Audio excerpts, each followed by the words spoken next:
భారత communist party Guntur జిల్లా 26వ మహాసభలు గుంటూరు నగరంలో ఈ నెల 17, 18 తేదీల్లో జరుగుతున్న సందర్భంగా మహాసభల గోడ ప్రతుల్ని గుంటూరు నగర సమితి ఆధ్వర్యంలో ఆవిష్కరించారు.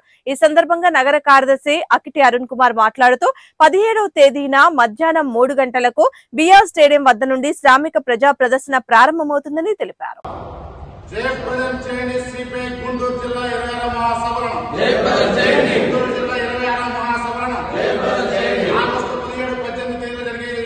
జిల్లా మహాసభలను